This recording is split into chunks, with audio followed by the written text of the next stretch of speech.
Yeah, man, watch Kraig Facts. Bunch of episodes. Just type in Kraig Facts. Be on the lookout for the Black Underwear album. Listen to all the old Chill Withers albums. I got the coffee dropping soon. The roast coffee and some coffee cups. That'll be pretty dope, man. Just be on the lookout, man, this year, 2026, for a bunch of dope new stuff. And if I owe you something, get it from God. God. I'm down 162 pounds in 6 months, and it feels great. Looking at myself in the mirror is a trip. I marvel at myself now because I'm like, man, I've done this in 6 months. 6 months is not that long ago. I started this program back on July 1st at 288.5 pounds. Today I weighed in at 184. When I first got here, I was sad and depressed and stressed out.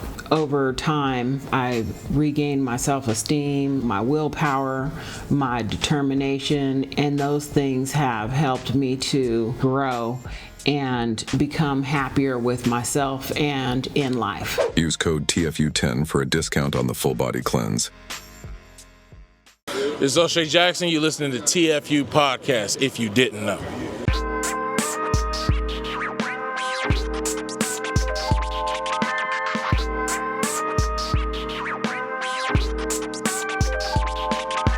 Welcome into another episode of the TFU Podcast. Let's go. Today we got family back in the house. One of the best roasters in the game. The best. The best roaster in the game. Kraig Smith, how we doing? What's going on? God. And comedians. And comedians. Period. I'm coming for you, Chappelle.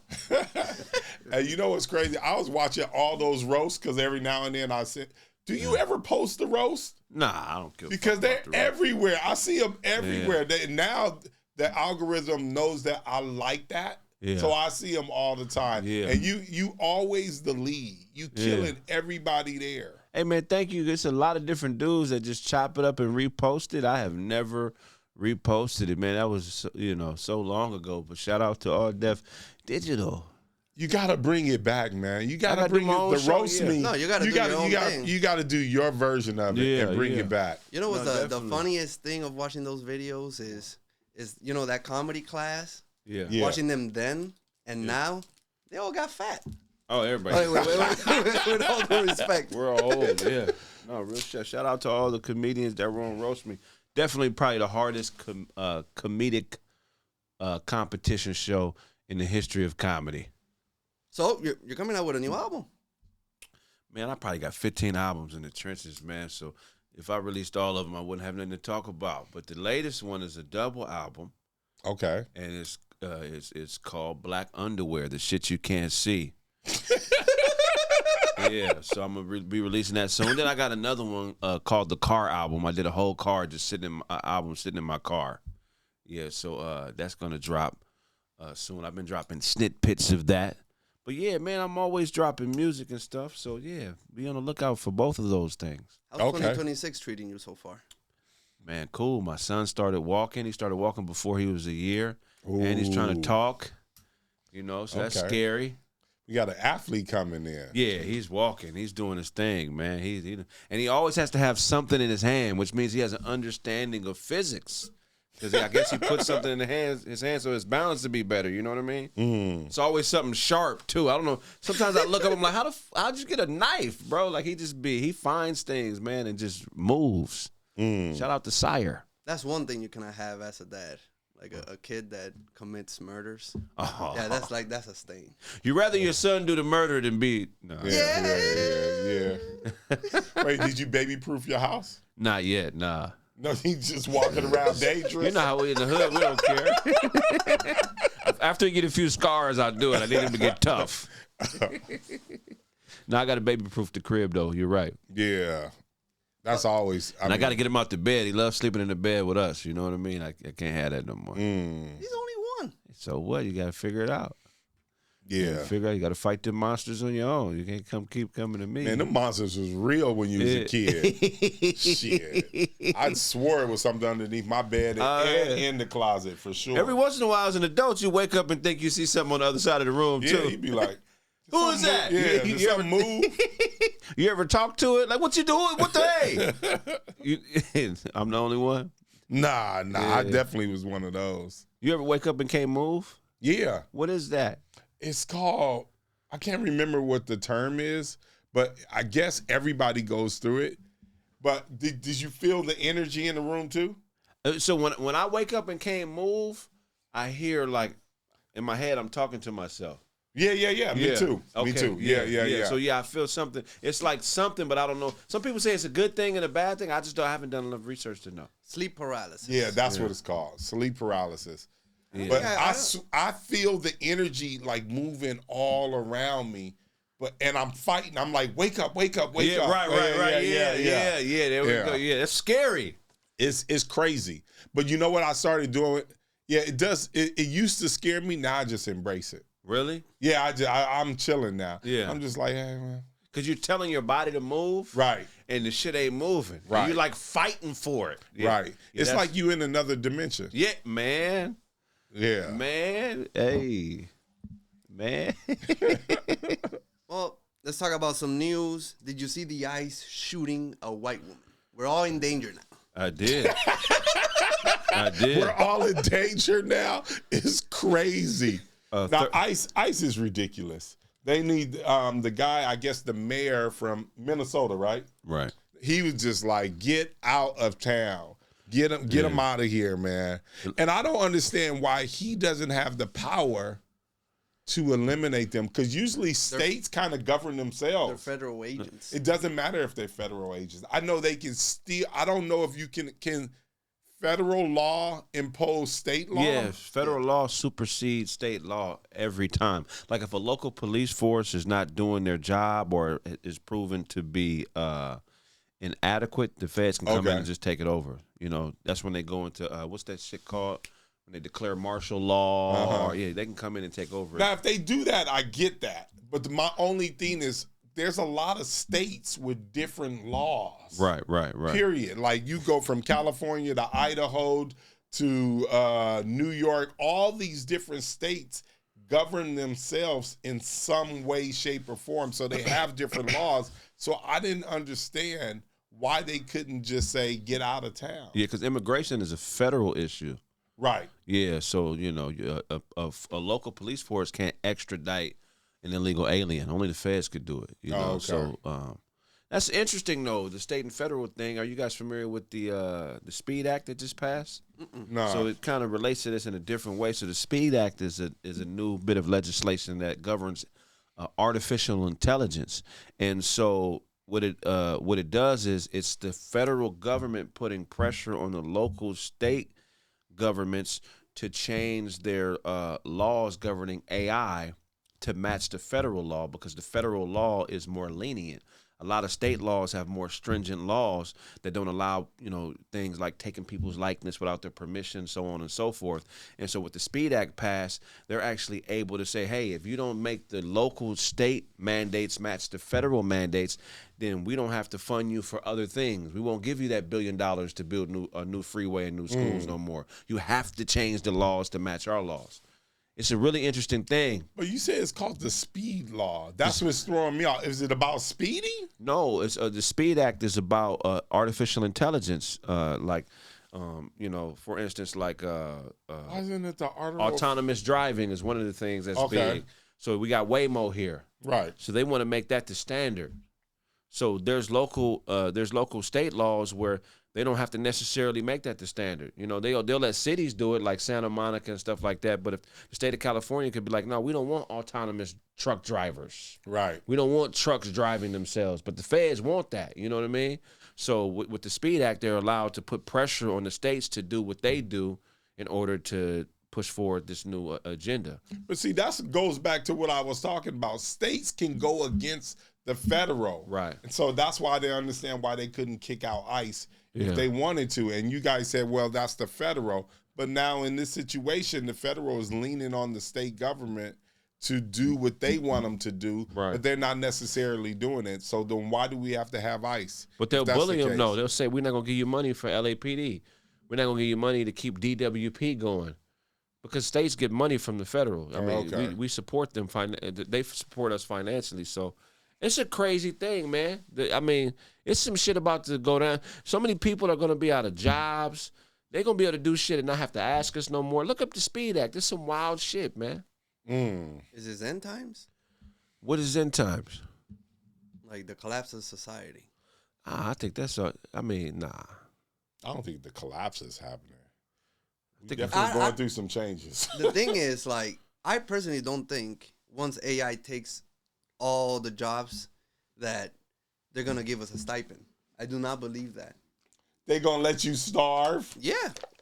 Figure it out. That doesn't make any sense. How can you figure it out? I don't know how you figure it out. That's why I said end time. This is the whole thing about AI. You got to remember, AI at some point is going to be able to do surgery. It's already doing it. Yeah, so that's what I'm saying. So there's going to be high-level jobs being eliminated. So that's what I'm saying. So what do you want the doctor to do now? Right. So you want him to go back at the liquor store and bag groceries? That's what you're saying? That's not going to happen. It's not going to work out. Figure something else out. There's going to be robots in the grocery stores. It's not going to work. It's not going to work out, bro. It's going to cause revolution. Yeah. Oh, yeah. Yeah, man versus machine. I mean, at the end of the day, I've been stalling on that Glock. I need it. The end is coming. A Glock is not enough. It's not enough, but it's enough to... One Glock. Yeah, you're going to definitely need more than one. Yeah, you're going to need it. I got a gun upstairs and downstairs. And that's not enough. Huh? I think we need like a... I'm doing better than you. Like a machine gun. A machine gun? Yeah. Hey, that's a day. People are going to be knocking on people's houses. Get whatever you can, man, but it's some weird stuff on the way. It's definitely anarchy is coming, though. It has sure. to, yeah, come on, man. I mean, what benefit does it have of society for nobody to have a way to provide for themselves? Right. How is that just going? I don't understand how the powers can think in the long run that people are just going to accept it unless they have a plan of just getting rid of everybody. You know what's crazy even about that? I just think that struggle and tough times create creativity. Right. And it pushes society in a certain way. Yeah. So therefore, now if you start giving people a stipend, I think that's going to limit our creativity and the way we think about things. And it's going to be no problem solving unless we're going to allow AI to do everything. And I think that's going to be ridiculous. Yeah. I mean, I agree, but I don't think everybody has to starve for a few creative ideas. You know, I think that there should be a standard. Like, a stipend wouldn't be an issue. I mean, they have a stipend in Kuwait. In Kuwait, every citizen, I forget the exact amount, but once they found oil, the oil companies gave everybody, like, I want to say, like, a couple $100,000 a year. You know about this? No, I didn't know. But I know they cover your medical and your schooling and things like that. I didn't know they actually got a stipend if you were born in Kuwait. I had no idea about that. Yeah. I mean, once, that was, look it up. I forget the name of the law. Is that Hawaii? No, Kuwait is near Iraq. You said Hawaii? That's funny. Kuwait. But that would get rid of crime, though. There would be zero crime because crime is creativity. Nah, I don't think it gets rid of crime. I think there's people who always want more. There's countries with no crime. Name one. A country or a city? Countries. Oh, I got it. I got to hear about this country. Zero crime. I'm gonna tell you right now. When I say zero, I mean it's probably a little stuff happening here and there, but man, I read a book called Viking Economics years ago. Okay, and a lot of the Viking descendants country like Switzerland, Norway, Denmark, Iceland, Singapore, the Netherlands. Those are socialist countries. Yeah, those are countries where you can't fall off. No matter like say like in let's say the Netherlands. Okay. If you're a engineer and you make $200,000 a year and your company goes under, you still make $200,000 a year? I don't know if you still make $200,000, but you go to whatever the unemployment office is, and they give you the money to maintain your lifestyle, and will retrain you in something else so you can make that amount of money still. Like, you never fall off. Like, the system always has you. Mm-hmm. But it doesn't stop you from being like a millionaire if you want to be a millionaire. It just puts you in a position where hey, like you're good no matter what. The thing about socialist countries, the ones that are millionaires, billionaires tend to turn up dead. Right. Why are they turning up dead? I don't know. You get too big and you disappear. Nah, I ain't heard of that one. By the way, Kuwait, you get in American dollars $650 a month. $650, okay. $650, but I think over there it may be enough. $650 probably Wait a minute, 650,000 or dollars? Dollars, $650 a month. A month? Yeah. What are you gonna do with that in Kuwait? Oh, I mean, I don't know the economics. All I can tell you is what did you look up? How'd you look it up? Well, first I had a problem spelling the country. Put oil company stipend for Kuwaiti citizens. This is what Google says, right?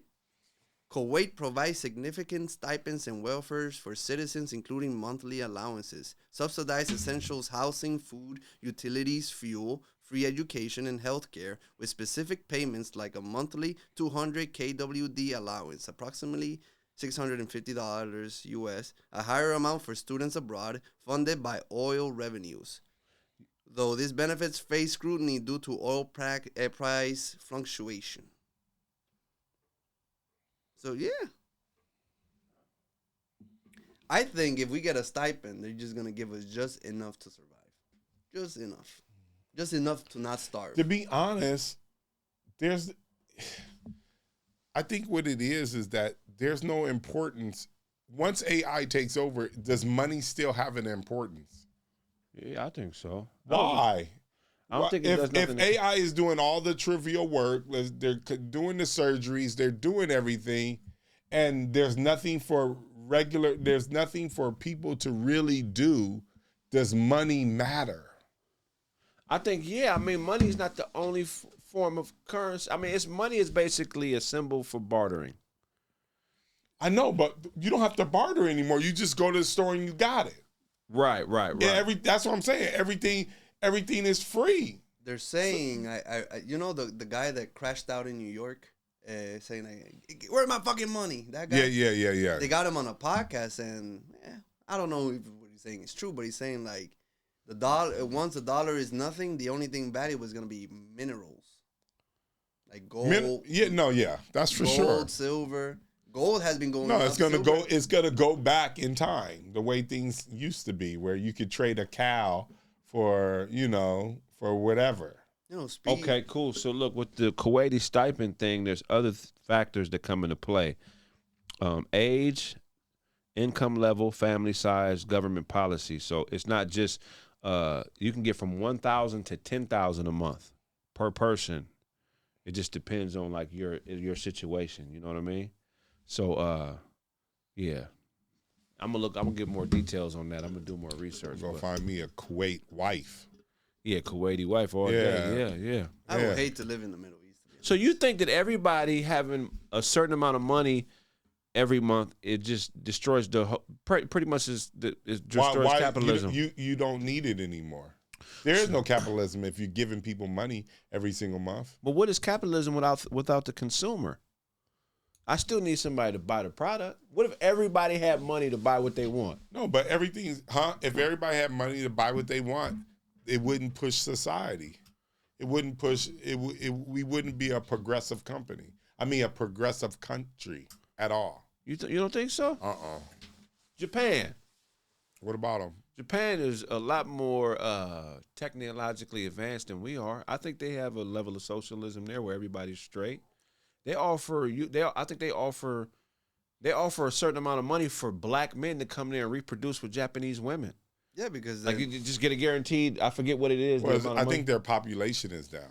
Yeah, but what I'm saying is that I don't think that they have a homeless population in Japan. Like, I think that everybody gets I don't think it's like I don't think it's capitalist like America. But I think they have one of the highest rates of suicide. Right, because of the weather. Just like, is it the weather? It's the weather. Because it has the same weather as Washington State. Washington rain every single day, and there is.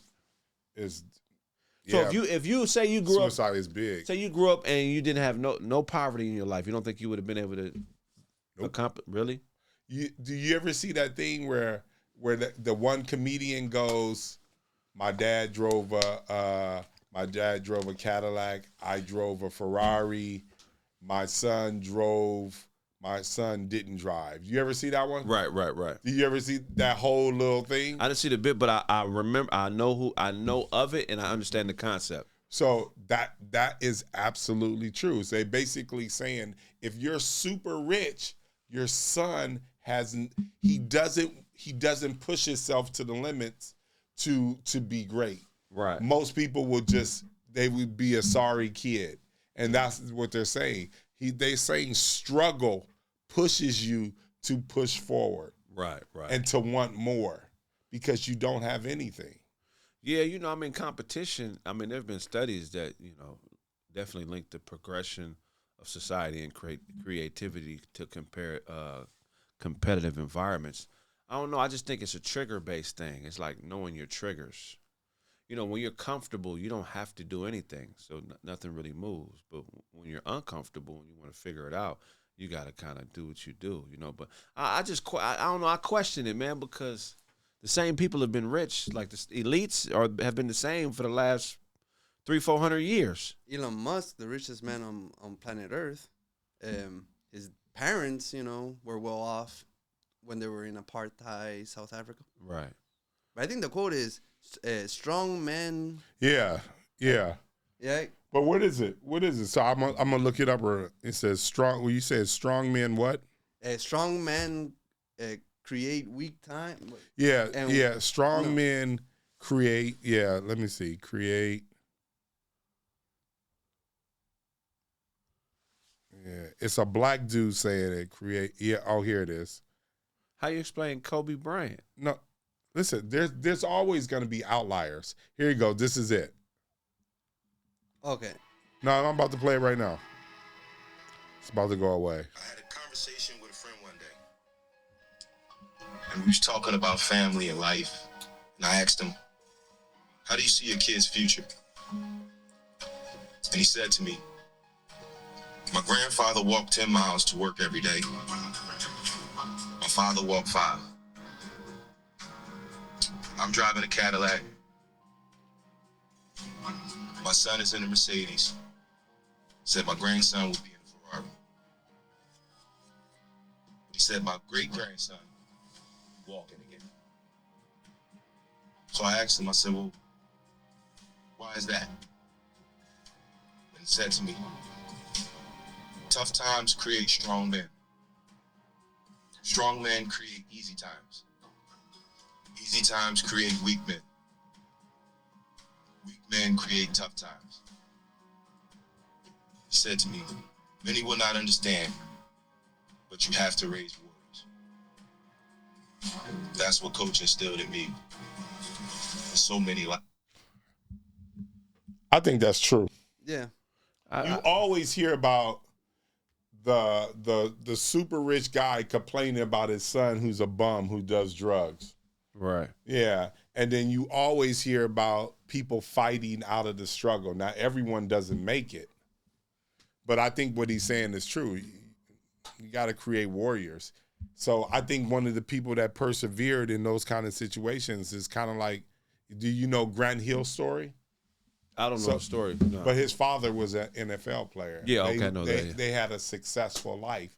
But even though he had a successful life, he raised his son in such a way he was still hungry. Right. And I think that's a very, very difficult thing to do. But in Grant Hill's case, yeah, you know what I mean? He was able to do that because he was a killer in the NBA. See, I think that's a system failure. That's the father's failure.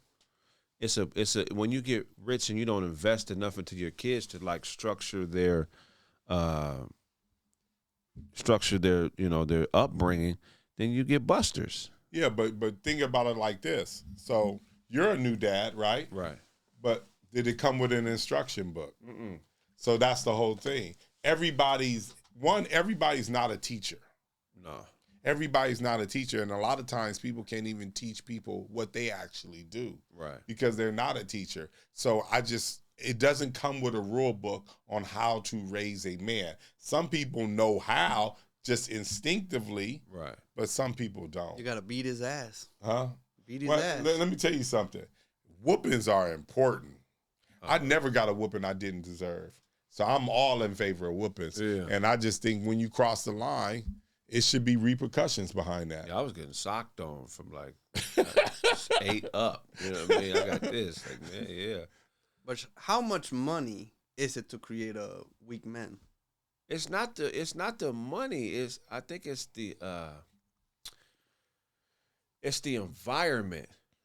Money is not the problem. Money, I mean, because if money didn't exist, there would be another form of currency that separated, the weak from the strong. You know what I mean? Like lions don't have money, but there's definitely a hierarchy. Right. You know what I mean? So I think money is the scapegoat. It's the easiest thing to blame things on. It's really the it's being under that microscope. Like when you don't have shit, you don't really get away with nothing. You're always under the microscope. Right. Like when you're rich, you can hide. Like I remember when I went to high school, I went to a white high school, and there was a lot of rich white dudes around me, and they were getting DUIs and doing coke in high school, and I was waking up at 4 or 5 in the morning working on my game. Right. You know what I'm saying? I mean, I knew a white dude. I went to high school where he had 2 DUIs before he graduated. You know what I mean? So it's like it's just a difference it's just a difference. Like you're not under the microscope when you're rich. You know what I mean? You could pay for shit to go away. But I don't think money's the problem. I don't think we have to be in poverty. I just think it's the standard. Maybe that's a better thing. It's the standards that are imposed on us, like what you have to do versus what you should do if you feel like it. Maybe. Look, I don't have the answers, but I do believe when someone's super wealthy, yeah, they live a certain lifestyle and they're able to get away with things a little bit more. Yeah. And they're able to function a little bit more. And I think that when you have so much wealth around you, it doesn't create that thirst that you need to push through for stuff. Right. You try to bypass shit. Right. You know what I mean? I just think it creates that. And money is flawed power. It's not real power. So it's flawed power. I just think we're economically one of the worst. I wouldn't say the worst times, but the milkman used to be able to buy a house. Yeah. That's real.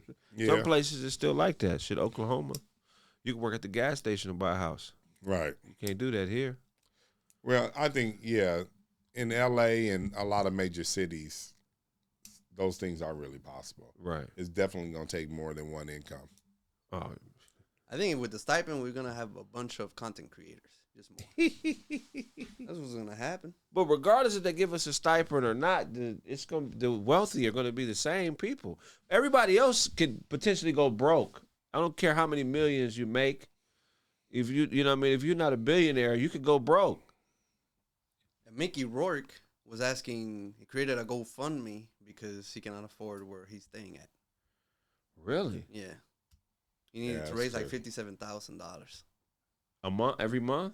No, I think that's what he's passed due before getting evicted. That's crazy. Now people going through it. Why not just sell your shit? Well, I'm not sure if it was a rental property or he owns the house. I think, I don't know. I think people are definitely going through it. Everybody I know that's a business owner, they're not doing that well. Yeah. They're not doing that well. They're definitely facing a struggle. And is there a way back? At that point though, look, at that point, you're a guy that's built your way up to be successful. You got all the tools. You definitely are that nigga, woman, or whoever you are. You definitely if the market isn't yielding what it's supposed to yield, is that a reflection of you or is that a reflection of the market? Well, sometimes I feel like when people don't have a lot of income, the extra stuff that they would have done, if you're a business that, this is for someone that makes a certain kind of income, and now there's less people making that, of course you're going to be affected in that way. So I just think it might be a little bit of that going on, but we're definitely living in a different time right now. So my question to you is, how do you know the difference between a system failure in business and then like the business failure? Like, how do you dictate the difference? I'm not sure. I'm not sure. I think that's probably something within the business they got to figure out. Is it them, or is it like Blockbuster Video? Blockbuster Video was years of like on the outside looking in. You're like, how do you not see Redbox? How do you not see Netflix? No, but they had an opportunity to buy them, right? And they decided not to, which was what their biggest mistake. So the opportunity came their way. A lot of those businesses, like I think Redbox, well, you got to remember Blockbuster put up their own box too. Oh, okay, but it was too late. But it was already too late. And then when Netflix came around, they had an opportunity to buy them, and they said no, because they felt like they could do what they did to Redbox. Oh, we'll just put up boxes too. Right. We'll put our boxes up in different places too and compete with them. So they figured they could do the streaming too. But sometimes when you run into these companies that's so far ahead of you, right, and it would be new technology for you, it's better to just buy them if you got the money to do it. So that goes back to the whole father thing of like, you know, like how he raises his son. Like sometimes, you know, you got to do things. Why is it so hard to do things a new way? Because there's new lessons you got to learn. Yeah, I mean, and then are you learning it quick enough to even, or do you have the discretionary income to even put those things in place? Right. You might not have that. I saw a video recently saying 50 years ago we didn't even have hot showers. 50 years ago? Yeah. That's hot showers? That's crazy. I didn't know that. I didn't either. We didn't have wet wipes. You know what underwear looked like before? Martin Luther King was up there with That's funny. People was giving life-changing advice with shit stains before wet wipes. Nah, but yeah, that's a tough thing, man. Like even with me and what I do, it's just been like constant failure and then change. As an artist, right? You fail way more than you succeed. Like you get, you know, comedians, actors, and they'll talk about, you know, TV shows and movies they've done, but they've been on 1,000 auditions, right? Or you know, like you'll make a couple 100,000 one year. I've had years like that, 500,000 years, and then you make 20,000 a year for the next 5. It's like it's a constant push and pull. So like, I mean, I always just thought that was interesting as a business owner or just anybody that makes money off their talent. Like, when is it you? Because as a man, it's always me. I'm always accountable. Right. Something ain't going wrong, it's always my fault. But then fuck that. When is it like, okay, this system is fucked off. I need to shift focus. Like, that's always the hardest thing. I don't know, let's say, you know, we're content creators. We get money out of, you know, Facebook, YouTube, all that stuff. But they kind of decide how much you get. Right. 5-7 years ago, motherfuckers were getting a bunch of money for the same amount of views we get today, but it's like cut by 15, maybe 100% of what people were making back in the day. What can you do with that? That's what I think. The market corrects itself, right? I believe in that. But I think that because the way that corporations and capitalism is structured, it always recycles back. Like what's that shit called? Reincarnation. It always recycles back to its most simplest form at some point. Like back into the dirt, back into a seed, back to the seed germinating, being watered, back to the grassroots of whatever. Like when something is not working, it's my opinion that you have to go back to the very basics all over again and start something new. Man, the times are tough. I'm already thinking about creating an OnlyFans. That is going to be a loser right there. Yeah, man. Hey, man, you get to fuck women and get paid for it? Hey, man. What it is, yeah, that's going to be a loser. But I think sex is played out too now. It's getting there. Bro, it's everywhere. It's getting there. Hey, AD, you big bro. You remember a time where if a woman told you she was leaving him for a woman, it's the ultimate embarrassment. Definitely. Now that shit is like, oh, okay, bring her over. Like, oh, we got a girlfriend now. You get what I'm saying? It's like normal now. That's how I feel. Bring her over. No, I don't feel that way. But in 1989, from like, I say pre-2000, definitely in the early 90s, if your girlfriend had a girlfriend and you found out, you were embarrassed, dog. It was you like, should be. It's like, wait, what? You dicked her down to lesbianism. Well, I mean, it was always the man's fault. You know what I mean? Maybe if you were a pimp, you didn't think that way. Now I understand. Like, I got a lot of pimp in me. I ain't no pimp, but I understand that whatever a woman chooses to do with her vagina that's no reflection of me. But there was a time where that understanding wasn't in the common consciousness. So they're saying this generation drinks the least amount of any in history. Alcohol, yeah, down like 900 million or something like that. Oh, for real? But they're definitely doing fentanyl, so that's there's a lot of hunched over weird. There's a lot of hunched over people dying early though. Man, that fentanyl is crazy. When you be seeing the people just pause it, like if you go to downtown LA, they just sit there like this. Have you ever been to MacArthur Park? Go walk on MacArthur Park. That's why when I moved to LA, that's like I was in Koreatown, but like MacArthur Park was like 10 minutes away. Dog, that shit is disheartening. It's like can we say concentration camp? Yeah. I think so. Yeah. Yeah. I don't think they'll come for us. Oh, that shit is like scary. Yeah, downtown LA is the same thing. It's now when I be seeing them, so when they're hunched over, like that means fentanyl? Fentanyl, I'm not sure. But yeah, I think fentanyl. Because something happens where they lose like they lose the ability, they lose their muscular function in their spine. They lose their ability. And they could just pause like that. But these people don't even move. Oh, yeah, that's fentanyl. They're just paused for hours. Yeah, let me look up why that happened. But to be honest, like what's more concerning to me is like me seeing normal people homeless. Yesterday, outside, I saw like a brother with glasses and Crocs and earrings walking with a blanket. He don't seem like he was on drugs. Maybe he was going to a sleepover. No, I'm just spending the night at somebody's house. I ain't homeless. You try to give him some money, he get mad at you. What the fuck?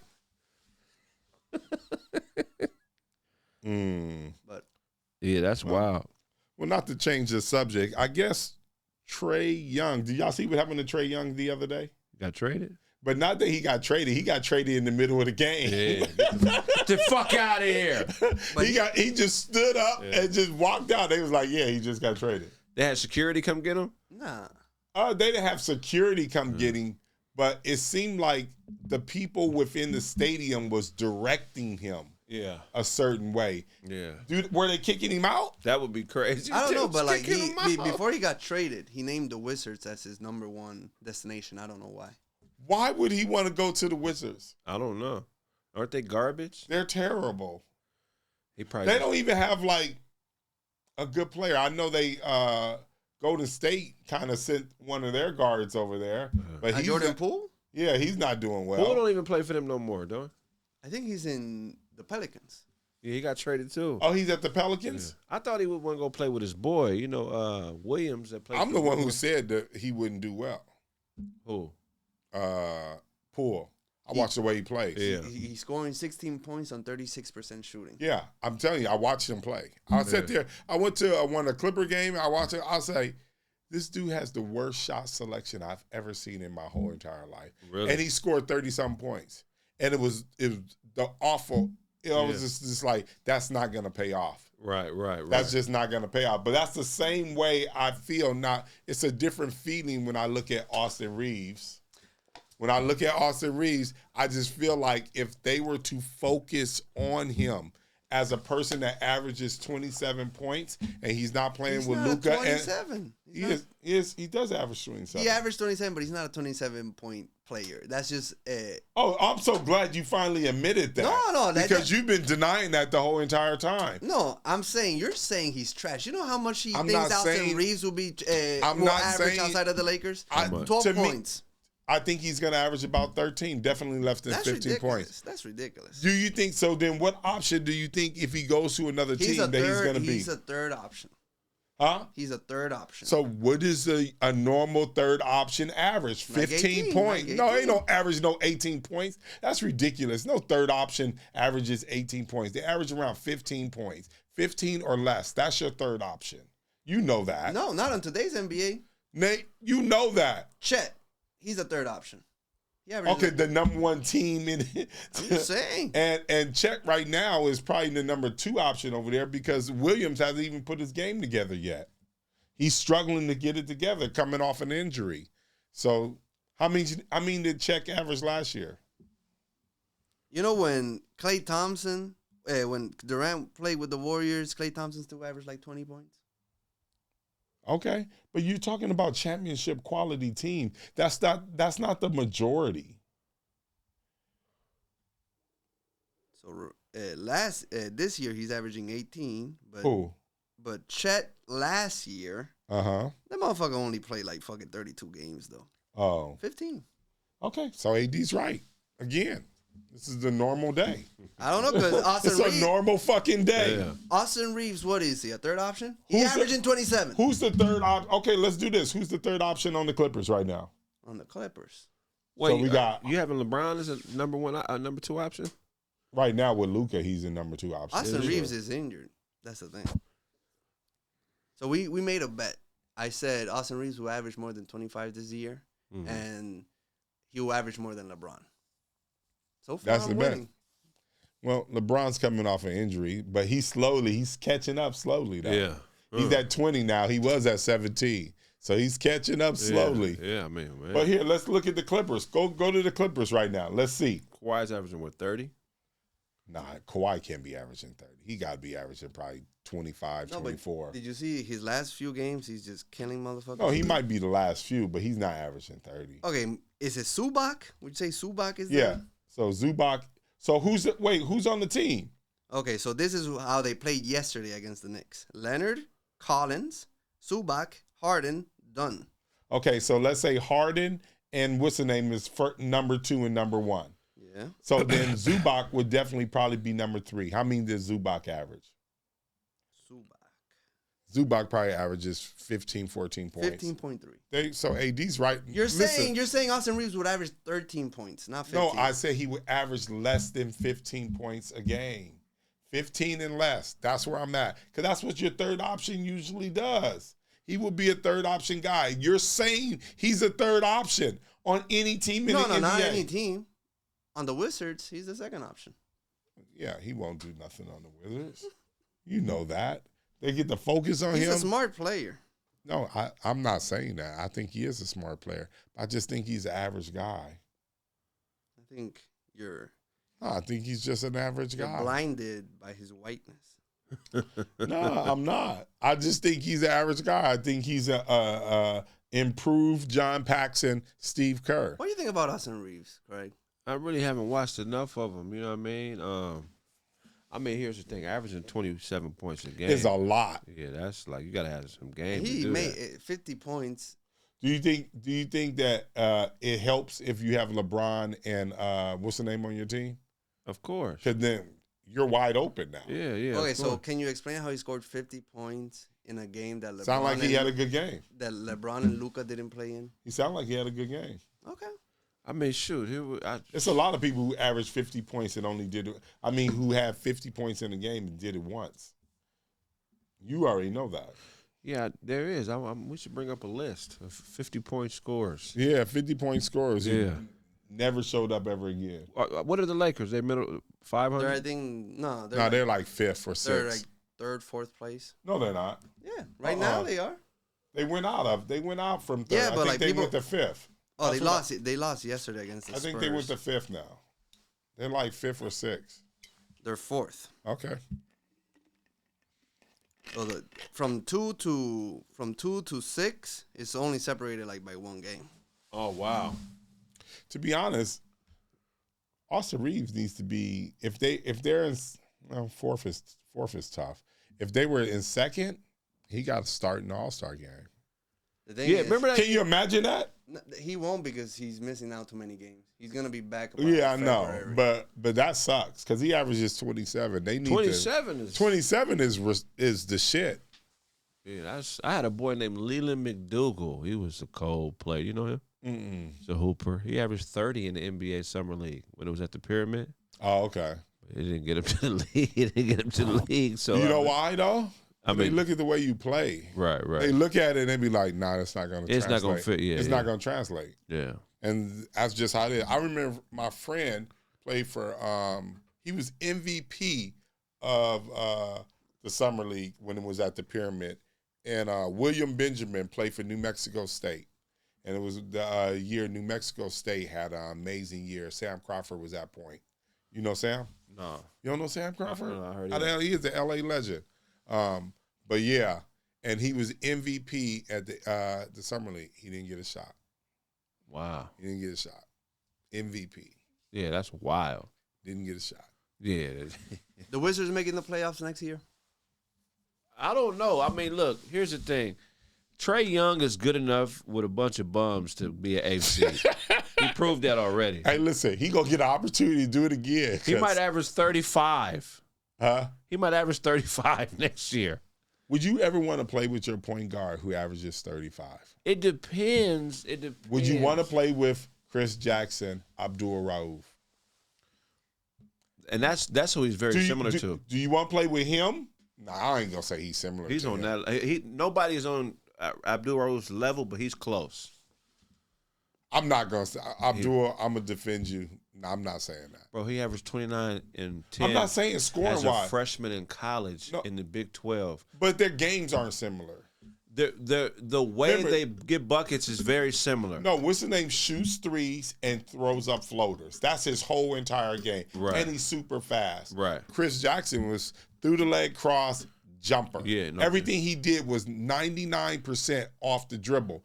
I don't really think what's the name game is like that. I mean, nobody. Here's the thing: the era was different. You know what I'm saying? But I think that they have a lot of similarities. I mean, the difference is Tourette's. But do you want to play with?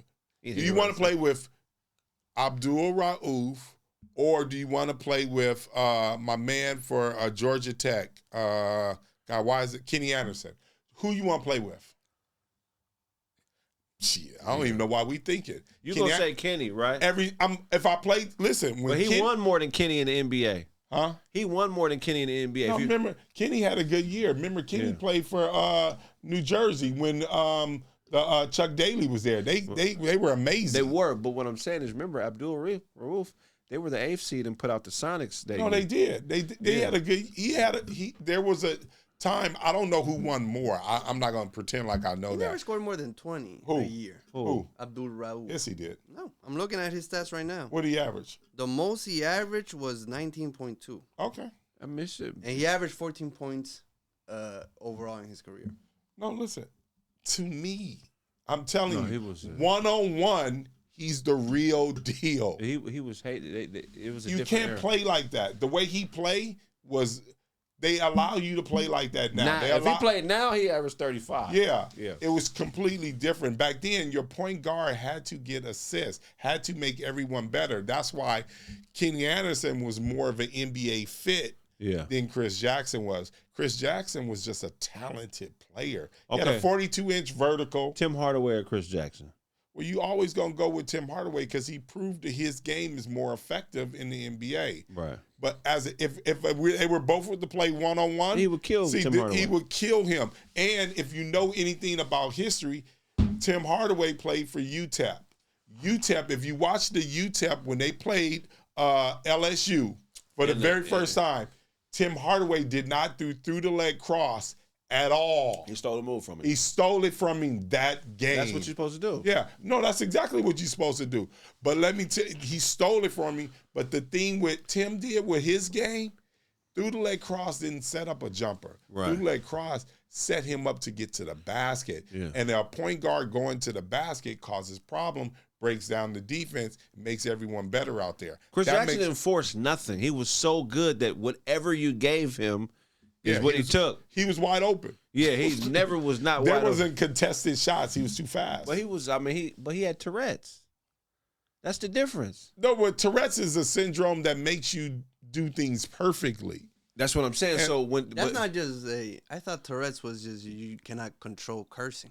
No, you can't control that. But there's this thing within you that makes you do it over and over and over again. That's the one that you open the door like 3 times? It's not just 3 times. He had a tied his shoe. You ever, he had a retardation that. That's crazy, bro. Have you heard him talk about being in the backyard working on his game as a kid? You heard him. Yeah. His mom said he would be back there 13 hours straight working on one shot. Think about that concept as a child, to be able to do something for 13 hours straight. Listen, let me tell you something. I saw him tie his shoe. It looked like he was the master at tying. I've never seen anything like it in my life. Really? It like he was the greatest. So it's not one thing. It's everything. It's everything. Everything you do have to be perfect. Would you want that for like your children? No. I think that gets different. Here, the creativity is not perfect. All the illest shit is not perfect. Right. He just happened to land in the game of basketball where you're rewarded for perfection. Right. But most things in life, that's not a good thing. You know what I mean? Like if he, it's not. Like Michael Jackson, nothing perfect about Michael Jackson. Right. He worked hard, but what was dope about Mike is that all the weird shit he just fuck it. Let's be weird. Yeah. Children and all that stuff. It was weird. So they said in return, I guess during the trade for Nick Young, they're getting C.J. McCollum. And who's this other guy? I don't know. He's a bench guy, shooter. Oh, okay. He's all right. But they say with the move, the good thing about the move is that the Hawks free up $46 million in cap space. And they said the new player they have, the rookie, is good. Yeah, because their ultimate goal is to get Anthony Davis. I thought Golden State was trying to get him. Everybody's They trying might to get be, him. yeah. Everybody's trying to get him. I don't know why they want him. Me personally. I mean, yeah. He don't play enough. Yeah. He good in the playoffs. He don't play enough. He got injured at a Beyonce concert. That's how much he... To the left came on and he sprained the knee. Hey, to listen, the left. Oh, shit. I like him. I think he's extremely talented. He just don't Can't play stay enough. healthy, Yeah, he can't stay healthy, so I'm cool. Yeah, I mean, I don't know why Anthony Davis is the goal, but hey. LaMelo, where's LaMelo going to end up? I don't know. Wherever he's going to end up, he's going to be average at best. Crazy. LaMelo is not a winning player. He's What are you talking he's about? extremely an unserious player. That's somebody I would hate to play with. How? LaMelo? Nah, he passed the ball. He shoots horrible shots. Bro, The horrible shots is tough for me too. But that's the game. I thought he was a pass first guard. He's not? No. He's about 50-50 on it. Oh, for real? I don't See, this is watch what I don't get. When a person is on a bad team, he's doing what he's supposed to do on a bad team. What's that? Have fun. Have fun. Have fun. You know what I mean? Why be lose? You know what I mean? He's having fun, but he's. Can I he's tell you gonna his be all right. stats this season? Yeah, let's hear it. Number one, he's 24 years old. Yeah, So 19.5, 9 assists a game is crazy. Those are 7.9. 7.9. 40% shooting is pretty bad. 40% is not bad. From the field? That's not bad. It's not great. It's not great. That's below average. But look how many shots he's taking. And look at the type of shots he shoots. He shoots a lot of jumpers. He cannot stay healthy. That's another thing. I think that's on purpose. No, real shit. I think that's on purpose. That's a strategy. I think that's a strategy that comes from their agents. If you're not in a situation you want to be on, you play just enough so people can see you have it until we can trade you into a more profitable situation. Well, they've been going to be waiting. How long has he been on that team? Like 5 years? Yeah. 6. 6? Yeah. Yeah. I mean, You know what's the most games he's played in a season? Okay, How many? 75. Before that, 51. Before that, 47. Then 36, 22, and this year, 26. Damn, that's not great. We haven't even hit the All-Star break. He'll play 60 games this year. No, he's not 60 games left. I mean, no, I said he'll play. All-Star break is in, what, a month? 2 months? Yeah, so 13 games gets you to 40. And then after the All-Star break, we still have another 40 games. Okay. We'll get to 60. Okay, I'll just round up how many games he's played. They beat the Bulls with your boy on it. He demolished your boy, Giddy. He's not my boy. That's your boy. I like He's Giddey. been campaigning for Giddy 7 games in. He's like, look at this guy. You did campaign You for campaigned for him. I campaign more for Kate Cunningham than Giddey. What happened when they went No, head to head? he doesn't want the stigma that comes along with Giddy. Yeah. But that's your guy. That's your guy. That's who you are. That's who you are. If you look at LaMelo head-to-head with all the superstars in the league, he always dominates. He dominated the Luka matchup head-to-head when they played L.A. He dominated the Giddey matchup. They beat the Bulls in Chicago. They're 17-20, the Bulls. They're trash. I mean, what I'm saying is the NBA, bro, look, it's shot selection percentages, I get that, man. The league is in a place where it's more street ball than what we're used to, but his talent is very disrespected, man. People act like anybody could do what he does. I don't like his intangibles. How about that? Have you seen him do an interview? Yeah, he jokes around a lot and Too shit. much. But he was raised on YouTube. Yeah. He might be AI.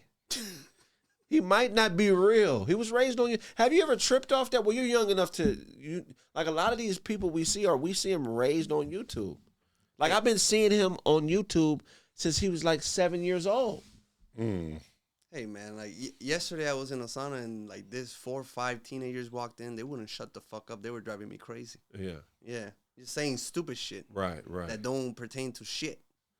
Yeah, that's pretty much what being yeah. Anywho, moving on. You saw Nicolás Maduro get kidnapped. Yeah. Not kidnapped or extradited. Right. That's wild for me that a country could invade another country, steal their leader, and then press charges against them. Man. That I don't know what's going on. That shit right there is incredible. I didn't even know that was legal. I didn't know people could do that. And that's just wild to me. I don't even know what to say. Hey, man, to me, the funniest thing is him with the Nike tracksuit. Yeah. I couldn't get past that. Extraterritorial jurisdiction is what that's called. I just learned about it this morning when y'all sent me the topics. So basically, if you do something that poses a threat to the national security of another country under territorial law, they can extradite you for that. What was the thing that they're saying that he did to America from Venezuela? So there's a couple different things. They're saying he's a drug czar and terrorist, and they're also saying that he has drugs come from everywhere, though. Yeah, and they're saying he has machine guns. What is the machine? I don't understand the machine gun thing. I mean, I guess somehow with international. Because you shoot a machine gun, you can't from Venezuela. You can't affect the United States at all. Right, yeah. The bullets can't get over there. Indeed. So yeah, I think it's very interesting. But I did do some more research on that, and there's other things that you could be extradited for, even if you're not a citizen of the country. Edwards, but you have to seek asylum somewhere else. That's how you combat it. Edward Snowden? Edward Snowden's he took asylum in Russia, so we haven't been able to get to him. Let me see. International war crimes and tribunals you could be extradited for. Cyber crimes, piracy, tax evasion, human rights violations, and anything that's considered global or corporate terrorism. They're saying they kidnapped him because of the oil. Of course. So they made up the other shit. The funniest thing is there's a show, Jack Ryan, I think it's called. Yeah. You saw the clip? Well, I haven't seen the clip, but I'm familiar with the show. Well, the Jack Ryan, the Jim Helper, John whatever, Krasinski. Yeah. There's a whole scene him talking about, okay, which is the biggest threat to America? And everybody was saying Russia, China. And it's like, no, Venezuela. Because they have oil and they have a rich oil gold mine. Right. So why does that make them a threat? Because number one, they don't have the central banking system there. Yeah, good for them. But it also makes them a target of other superpowers. Yeah. Other superpowers. Russia. We know who has. But I heard China has a lot of dealings with Venezuela. So do we. Here's the interesting thing about this, right? So debt is one of our resources. Yeah. That's why we go to war, but because we can dictate the market, we can sell debt. That's one of the reasons. So a lot of Sallie Mae loans, a lot of car loan bundles, a lot of loan bundles are bought by China. China owns most of our national debt. So I think that it's interesting that there's this fake war, this fake thing going on between America and China. To me, it's not real. If we went to war with China, we could just say, well, we're not paying you none of those bonds you bought with all those trillions of dollars of debt. I think it's just a good way to play with interest rates, play with inflation. Because I don't know if you guys know, but last month was the lowest reported levels of inflation since like, I forget what year, but in 10 years, the inflation is the lowest it's been in 10 years at this very moment. Is Trump doing his job then? He's doing his job. Well, he's doing his job. I don't know. I think the Venezuela thing, and this is the first time I've ever felt this way, was to calm down the Epstein file situation, because that shit was falling directly on top of his head. For sure. He was catching hell. They got naked pictures of Trump, That's what they got in there? I mean, they got to have naked pictures of him in some type of foreign daycare for him to be doing the shit he's doing. I don't want to. I cannot believe that Trump is was sucking dick, though. That's hard for me to believe. He don't seem like that type of person. And what does that person seem like to you? Bill Clinton? I can give it to him. Oh, man. Bill Clinton? Nah. I don't know what's going on, but that Epstein file shit is just bananas to me. I don't care anymore, to be honest. You don't care? They dragged it on so long. I don't know what's real. Nah, I want to know. I want to know. You don't want to know whether or not there's a pedophile running your country? Aren't they all? I mean, I don't know, man. Yeah, I want to know that, but I mean, how does that change? It changes because waking up in the morning. Because he changes because of the fact that guy probably won't be in office anymore. Trump is bulletproof. I hope not.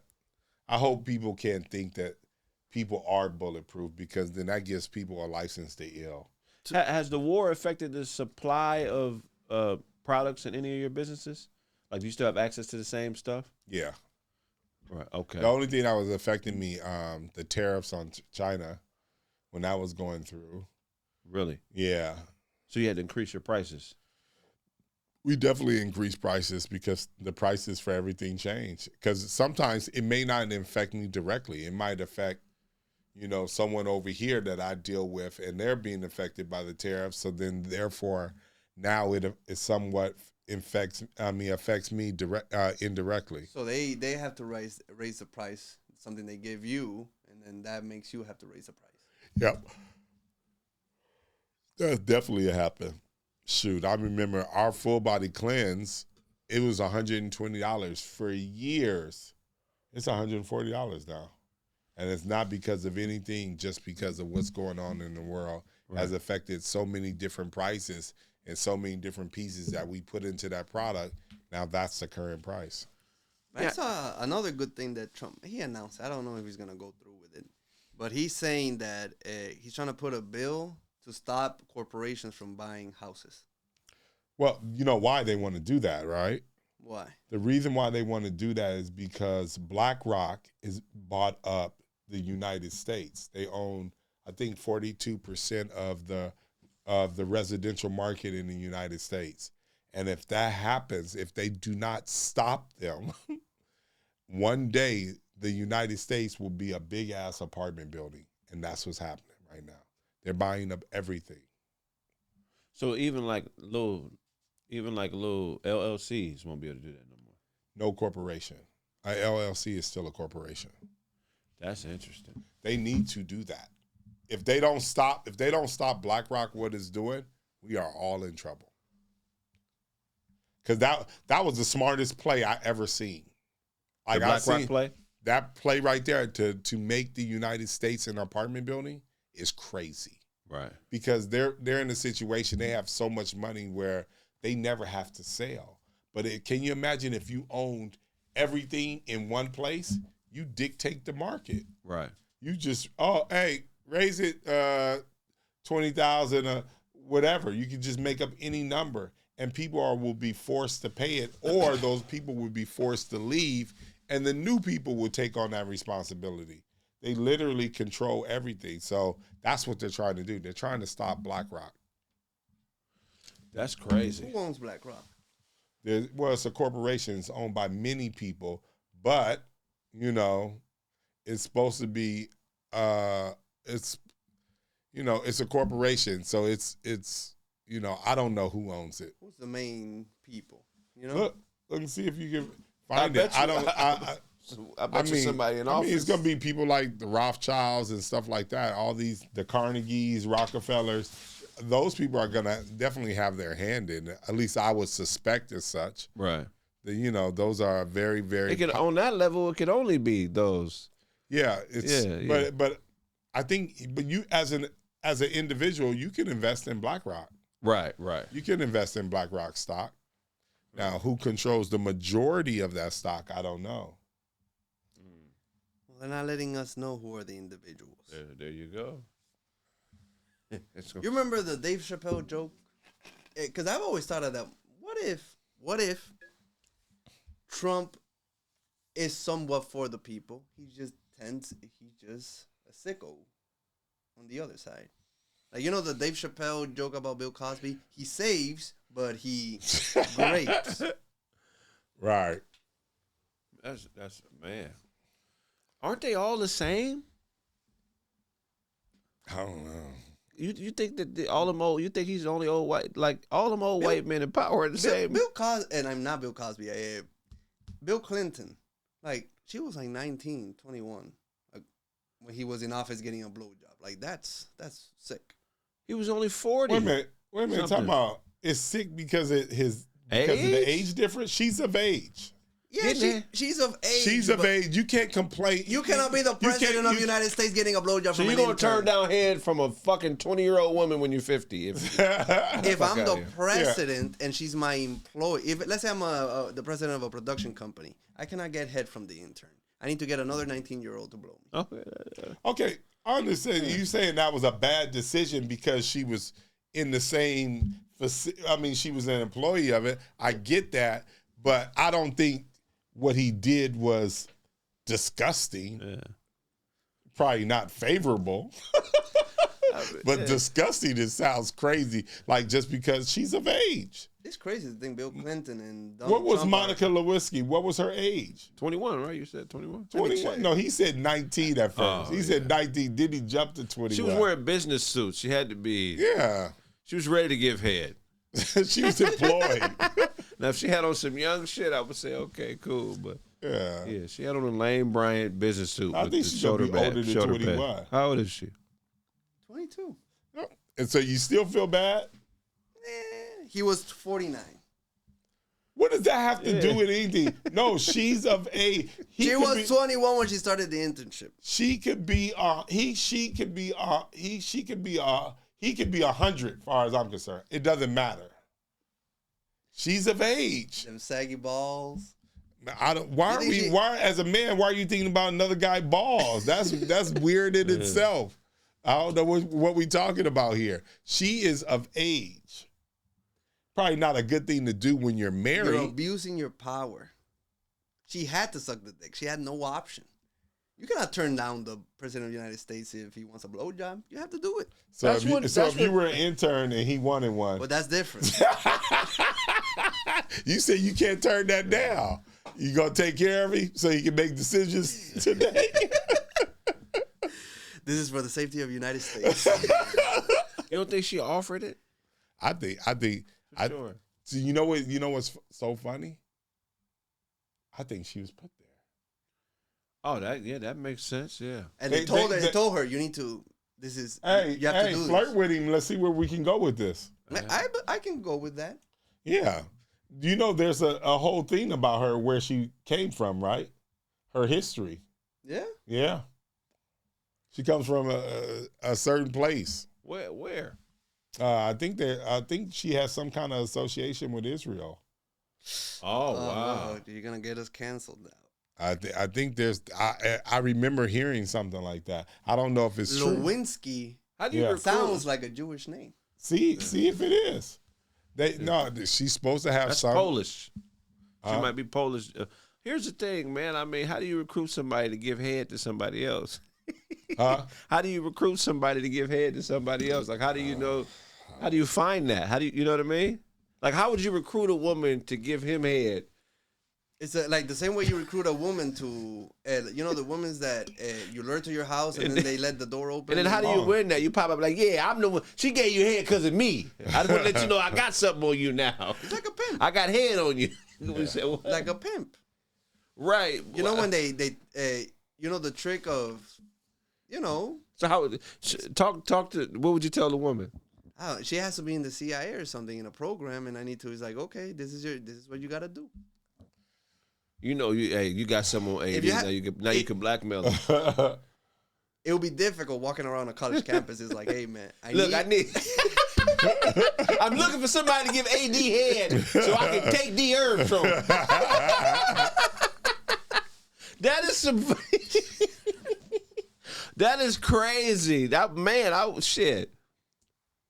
I wish somebody would recruit me to fuck a woman in power so they could have something against her. I mean, I don't think I have to look, to seduce a powerful woman. I'm not. I don't know, man. You never know. I don't know. You think anybody is Oprah single? You think anybody has ever sent somebody at you? Yes. Really? Oh, sent someone at me? Like a woman at you to try to set you up. Well, girls do that all the time. Right. They be like, flirt with my boyfriend and see if he Yeah. Girls do that all the time. Right. I like the videos where the guy just leaves the house and then the girlfriend pops up and hugs him. He's like, I'm so proud of you, but he was just getting the condom. Yeah, I seen that one. That was really, really funny. What do you think about the Diddy documentary? It's hard. Here's the thing, man, right? It's what I say. One thing that nobody talks about when it comes to Diddy is that he never snitched on nobody. I was thinking about that the other day. Like, out of all the stuff they said he did, which maybe he did a lot of stuff, he still kept it solid. And Diddy has been around killers, dope dealers, doing business with some very powerful street dudes for a long time. He's never told on anybody, never been implicated as a snitch. So that's one thing that I struggle with. Like, okay, maybe, some of the things that they accuse him of, are heinous or whatever, but that's normal street shit that he's doing. There's people who do way wilder shit than that, but he's never snitched. So that leads me to believe that he really is a very dangerous man, because if a person with absolutely no character, he would have already given people up in order to protect himself by now.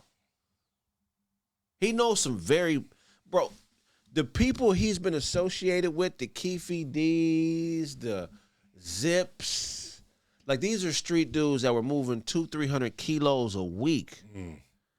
You get what I'm saying? I think it's more powerful people that he hasn't snitched on beside the Keefe D's of society. Yeah, way more powerful. Yeah, but I think that's also the thing, the reason why he's still alive. Because if you remember when Epstein decided that he would speak, I don't know if it was Congress or whatever, when he decided to speak, the night that he had said that, okay, he's gonna go up there and tell, that night he died, allegedly. Right. Buffy's never told. Just a video but the thing about Kanye is he's changed his tune. Now he's Free Diddy. But there was a moment in Drink Champs that Kanye was saying, Diddy's a Fed. That's why he can do the rah-rah-rah and still be out on the streets. Well, I mean, who's to say? Maybe. But, I mean, if you look at Diddy's ascension where he started from, he started in the gutter with the type of element that he was around in the beginning of his career. These were the type of guys where you couldn't just be rich and have things around them. They'd take it from you. So in order for them not to take it from you, you had to have something to you or something protecting you in order to even move in them circles. You can't just be rich around every nigga. Some niggas is going to look like, oh, that's me. I'm taking that. Right. I'm a predator, nigga. You got how many millions? Look, this better be here every week or else. It's that simple in the street. Can you imagine if someone came to you and told you that, though? It's time to die. You definitely go, that's where it gets weird. I couldn't even imagine someone, remember, back in the day, I guess when they would have these blocks of businesses, yeah. And, hey, it's the protection unit. Hey, we need that money. Yeah. Every week on Friday, we coming back to get it. That's the insurance. I wouldn't know what to do with that situation other than defend myself and never ever pay. That happened to Dana White when he was in Boston. Oh, for real? Yeah, gangsters. What's the story? The gangsters came in and they asked him to pay, and he told them to go fuck themselves. Nothing happened to him. I think it's bigger than that. What, he did a UFC event? No, this is before UFC, when he lived in Boston or some shit. But, this is before, he was just a promoter at first, right? Yeah, I think he just owned the gym at that point. Oh, okay. Yeah. I mean, it's more to that story. You paying for life. And that's what I'm saying. And I'm not saying Puffy didn't pay, but what I'm saying is the element he was around, like that element, these are people who are like, they ain't no joke. Murder is nothing to these type of people. So for him to ascend from that, he has a lot of things he could just offer up to get out of shit. And I've never once heard about him trying to take any type of deal. I've never heard him say anybody else's name in the streets. So after watching the documentary, it makes me look at it in an entirely different way. Like, even with the shit that 50 is doing to him, Puffy, low-key, is still keeping it solid. He could easily fold and just say, okay, you want to play that game, but he hasn't. So it makes me look at him differently. That's actually a pretty good point. Now, his family allegedly is coming out with their own version of a documentary. Right. That comes out, I think it comes out on Zeus. I think it comes out, is it out already or is it coming out? I think it's coming out. Okay. I think it comes out this month. Oh, wow. Yeah, this month, or it was late December or something like that. I'm not really sure, but I felt the documentary was propaganda. Yeah, I mean, I felt there was elements of the documentary that were unfair. For sure. It was unfair. Just like, let's say the girl, I think her name, is it Aubrey? Yeah, what's her name? Yeah. What's her name? I don't know her name. The girl from used to work Make for the Band. What? Making the Band. Yeah, Making the Band. She's from Making the Band. Okay. What was the name of her group? Her group was not Day 27. Her name is Aubrey O'Day. Okay, Aubrey O'Day. Like when she talked about someone saw her being raped, she doesn't remember it. She has no recollection of that. The white girl. Yeah, the white girl. And now she's telling that story on camera. Right. That's not credible. But that's not cool. Yeah.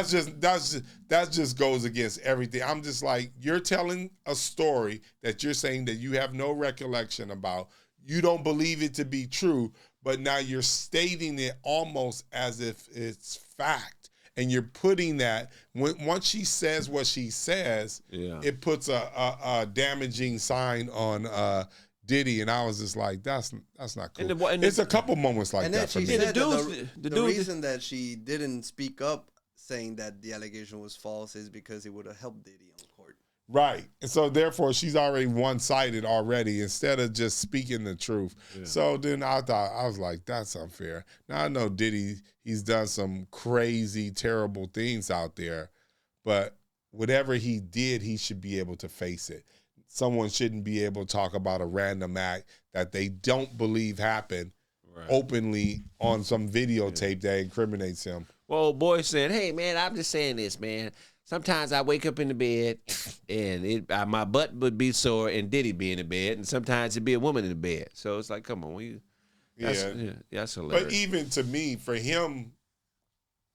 me, in that guy's was a little what? Rob. Lil Rob. In Lil Rob's situation, who doesn't take a check for 2 years? Right.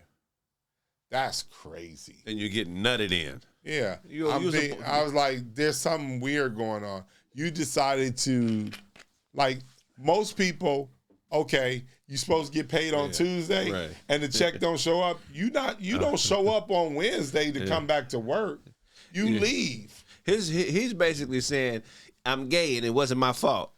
That's basically what his whole Come on, man. Just say you're a gay dude, man. Puffy was smacking you off, if that's true. My bad. Puffy was smacking you off, and this is, you needed the money and he didn't pay you. I mean, he owe you some money. Yeah. He owe you some money. I mean, that's it. Yeah, it was a couple things. I was just like, well, if somebody owe you money and they start lying on you, is that justified? Just because I owe you money, you can start lying on my name?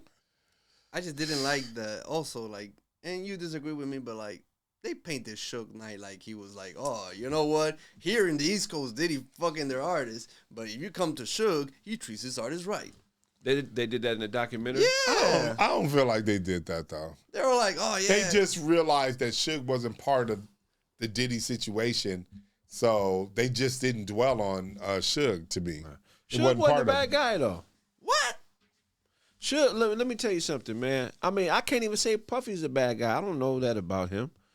In the industry, you have delusional people, bro. You have people who feel like they want to be stars. They want to be whatever they think is the most grandiose thing, but they don't want to put in the work. You know what I mean? The industry is mostly people like this. So, like, you know, if you're an artist and you're not as successful as you want to be, it's just a realization you have to come to at some point where you realize that this business is a flawed business. Everybody can't make it. Everybody can't be rich. So you have to really be more self-defined. So, you know, what cats like Puffy and Suge are doing, it's going to get done to you no matter who you work with in the business. That's just the bit. If you were signed to a label with a white CEO, it's going to be the same story. And that's the thing, like, those jets cost. Everything costs. And they don't take that into account. They don't care at all. They don't care one bit. Everybody that signed to Puffy wants to be Biggie. Everybody that signs to Suge wants to be Tupac and Snoop. Right. But apparently Snoop didn't, when Tupac died, his bank account didn't have a lot of money. Exactly. That's the business. That's the business. I mean, it's a lot of money in entertainment, but as an artist, if you're just an artist, you're not going to make no money. You're basically a lapdog. That's what I kind of learned. Artists, in the end of the day, they get fucked over. Not that they get fucked over, is that there's not as much money as you might think there is. And it's a constant conflict. I'm an artist and a businessman. It's a constant push and pull because you fall in love with certain art forms, thinking a certain thing, and then it makes you, what's that thing in science? It's called neuroplasticity, right? Neuroplasticity is your body's ability to adapt and learn information at a biological level. So what happens as an entertainer is you experience so much trauma, right, that it blocks the neural pathways in your brain to learn certain things because the trauma from not making it can actually change the way that you think and process information. That's why a lot of artists get stuck in these ruts of thinking it should be a certain fucking way, because it's a lot of trauma in thinking, if I get really good at this, then people are going to like me for it. I'm chasing this dopamine, right? And then when they don't like you for it, you feel like a failure. And then you get stuck saying, well, I'm not going to do this because this is corny. Now, everybody that does what they're supposed to do is corny to you. No, it's because you've been disappointed at such a high level that your body is rejecting what's necessary for you to grow. So you have to do things to repair that damage that's been done to your psyche, to your brain. You got to re-fucking structure how you think. And that's the hardest thing to do because it's accountability. I'd rather say you're trash than say I'm doing something the wrong way. Or I'd rather say everybody's hating.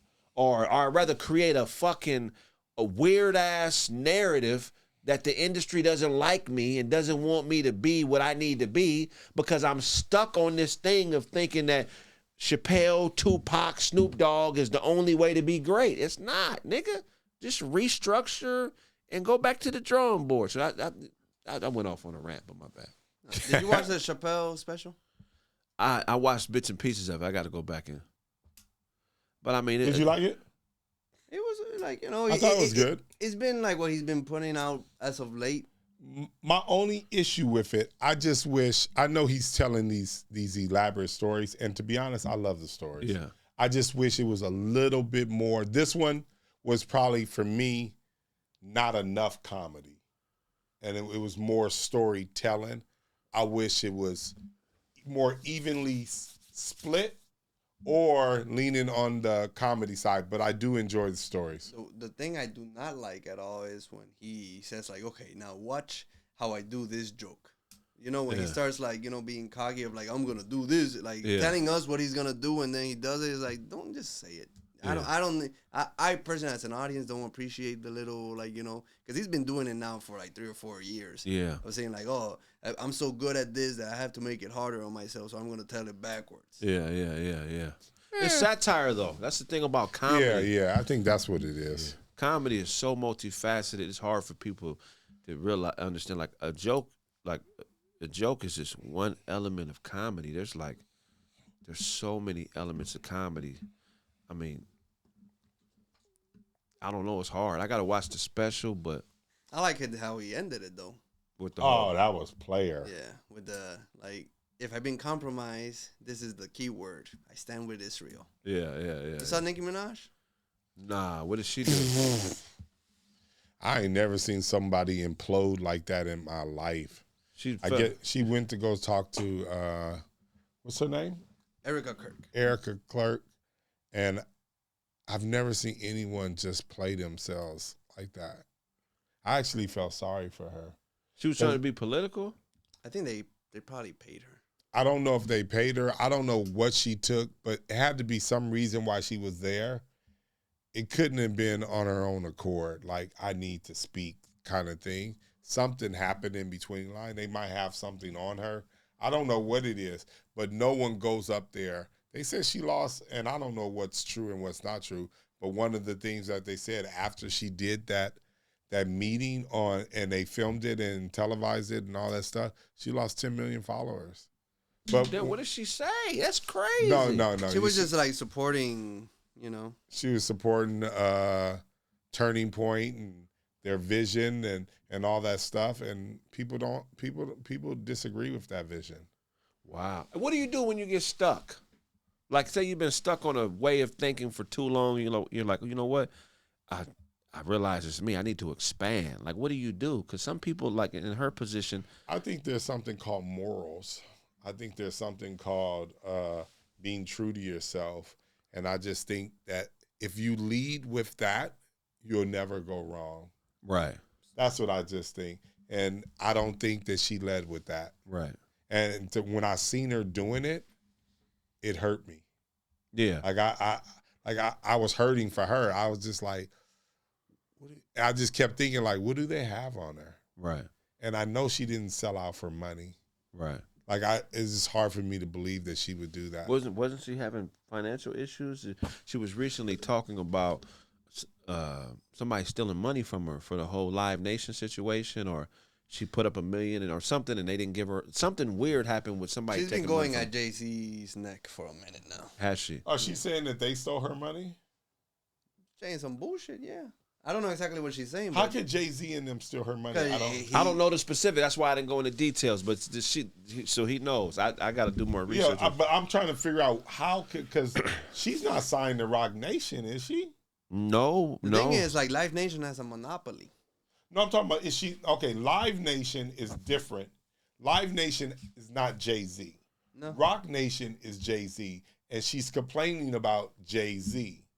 So I'm trying to figure out, I don't think she's signed to Rock Nation's management. She's mad about unpaid title equity.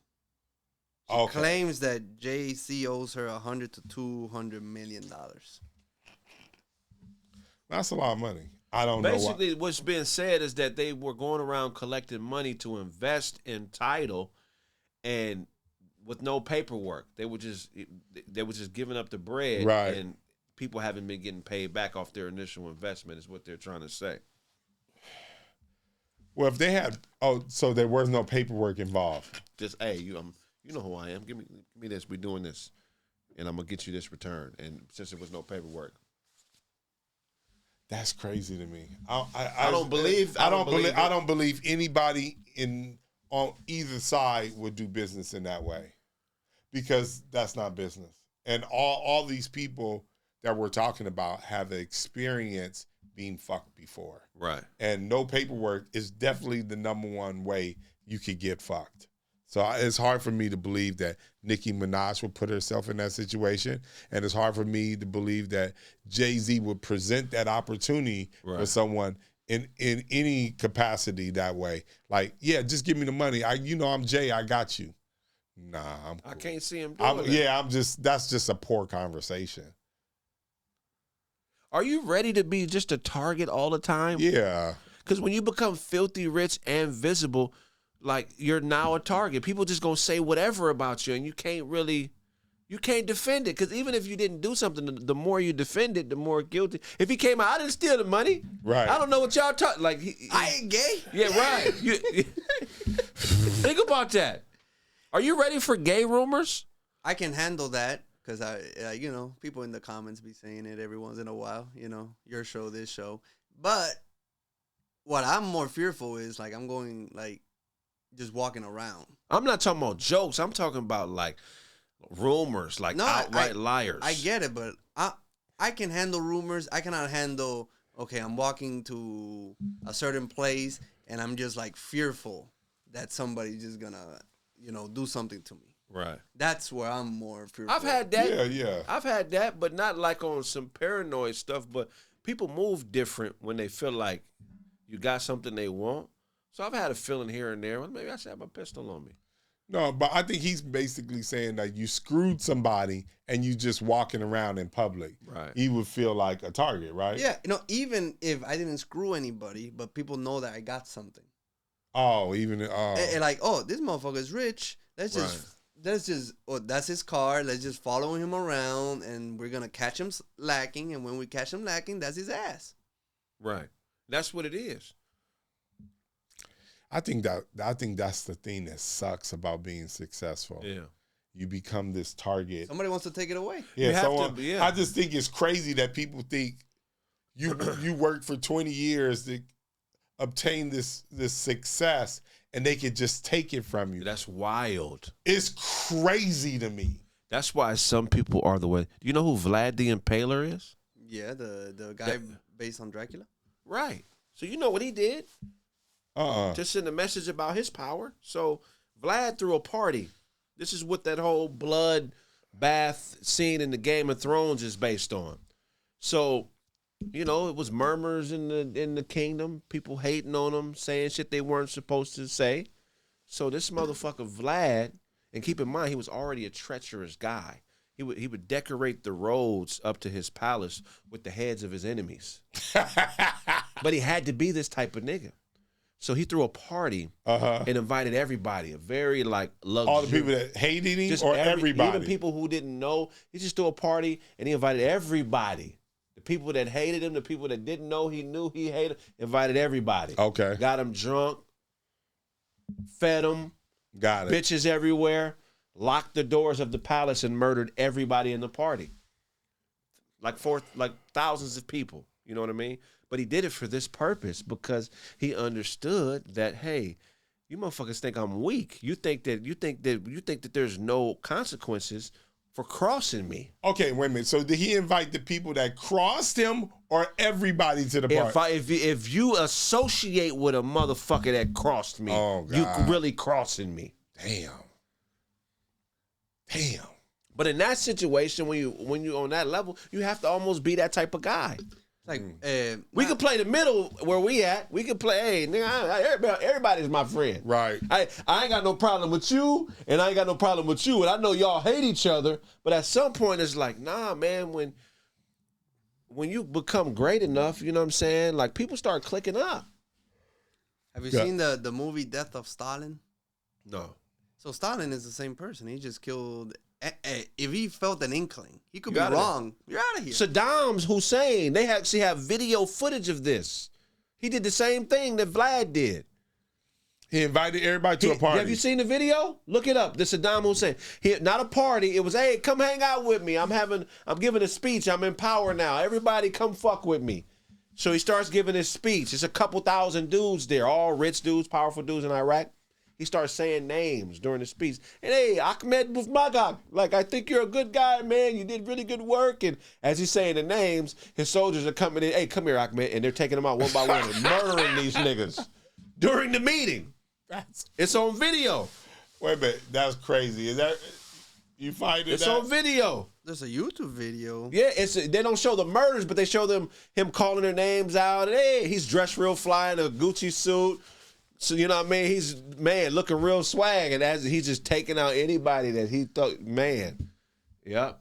Show him the footage. That's some crazy shit. So the way YouTube has it is a 3-minute video. Saddam Hussein very public purge has 3 million views. Damn. You got to be that type of nigga if you want to be like the guy. I don't want to be the guy. I don't want to be the guy. You got to be a murderer to be the guy? No, you have to be a savage. Yeah. To be that. So do you think that you can't be successful in life without dead bodies behind you? No, you can be successful. You can, but look, when you get to a certain point, you become a sociopath. You have to become numb to people's feelings. So to people's feelings? Not because it's the right thing to do. It's survival. It's survival. Man, how do you operate around somebody delusional, AD?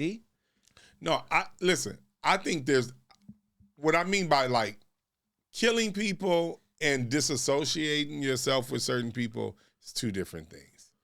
Killing them, just because they have a difference of opinion than you, or you view them as a threat, that's a lot. I agree. Now, here's the thing.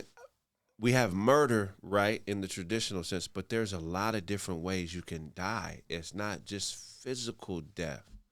You know what I'm saying? Like, some people are a threat to the group, and they have to go in one way or another, whether it's their proximity to you or whatever. But what they do is anti-progressive to growth. You know what I mean? That's because these type of people, they don't put in enough work to understand what they're requiring of a situation. They just want what they want out of a situation. You can't have those people around you who just want what they want, but does not understand what it takes to be that, because they start putting things and expectations on the group that aren't real. Especially if they can't, like, some niggas don't have the ability to see themselves. They only see other people and what other people can do for them. How can you have a nigga like that around you? I've had niggas like that around me. At some point, it's going to turn you into a savage where you have to, like, oh, this nigga wants me to kill him. Like, you're going to start thinking thoughts you never thought because you're like, hold on, motherfucker. I'm giving an honest effort to do something great, and you just want the greatness. You're not gonna do the effort part, nigga. Right. Like, you feel comfortable. You do get one. That's why Vlad, Saddam, I feel like in their deluded way, in their way, it was the best thing they could do to survive in that environment. We're just in a podcast environment, but if we were political, it would be different. Like, I went to do Timcast. Okay. Timcast is beefing with Candace Owens. Okay. Over Charlie Kirk, because Charlie Kirk was his friend, he says, and she said some things about Charlie he didn't like, so he spoke out against Candace. I thought Candace was on the side of Charlie. I have no idea. They're all Republicans. They're all on the same side. But she acts as if she was his real friend, and he was sending her texts about, right, hey, I feel threatened, I feel this, I feel that. I'm worried about my safety and stuff like that. Right. So I believe they may have been friends. I don't know. But after he died, Tim didn't like some of the things that she said, is how it was explained to me. And he spoke out against Candace, and people went and shot up his compound. That's crazy. Candace Owens don't strike me as a violent person. Yeah, I don't think so. I don't think she had no idea that somebody was going to shoot up old boy's compound. There's radical people out there. That's what I'm saying. These are delusional motherfuckers. What do you do with a motherfucker like that? If you let a motherfucker like that get up on you and you realize later that this is the type of person they are, how do you deal with that motherfucker? It's only. No, I get it. Well, not to switch subjects, but do you know anything about Tekashi 6ix9ine? I know he's tax evasion is what I just heard about. Yeah, I think he's back though. Like, he's gonna be going to jail for 3 months, but he back. But why do you think that he's back? Dude, Like, he's in jail for one, and I heard they went and confiscated all his furniture, all his belongings, everything. They took everything. When they take the couch, where do they put the couch? Yeah, is there an auction going on? Because like when Steve will do it, they were beefing like a year ago. Now they're best friends again. Who? Him and who? Steve will do it. He's a YouTuber that got his YouTube channel back. Oh, they took his channel. Yeah, it took a channel for like 5 years, 6 years. Why? Because allegedly they say he posted something about gambling, but it was his first strike on his second channel, and they took away his first channel too. Yeah. And even told the Nelk boys, you put Steve will do it on your channel, we'll delete your channel too. Well, Steve will do it. This is one thing I would say. He's a good guy. He's a good guy. And he's the guy that kind of... Just because he gave us some money. Just because he gave us some money. Off camera and on camera, he gives people money. He's the same guy, on camera or off camera. Absolutely. That's for sure. Absolutely. He's dissing Mr. Beast. Yeah, I know. I guess they got a record out, right? Yeah. And I thought that was hilarious. How you feel about him saying the N-word? I'm never in favor of that. Who said the N-word? Steve will do it. He's a white YouTuber. I'm never in favor of that. I think definitely that should be outlawed. Wow. I don't know much about it. No, but like 6ix9ine is back. I thought once he got thrown to jail the first time because of snitching, like that's his career. But he made a comeback. Do you think he's ever fought his way from that situation after snitching? I think he's always been... I think he's embraced it now. Yeah.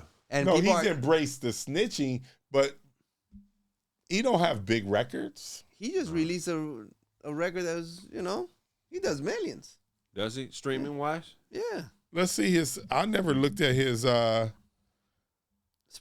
Yeah. What's his Spotify How do a show? like? Have you ever been to a show? No. That can't be great. I don't know if he can do shows. He's on house arrest. Wait a minute. Is he out of jail? Or No. He just went into jail yesterday or 2 days ago.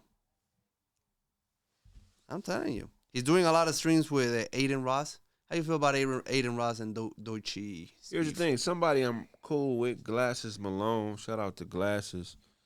He stood on principle for her. I don't know much about Doichi.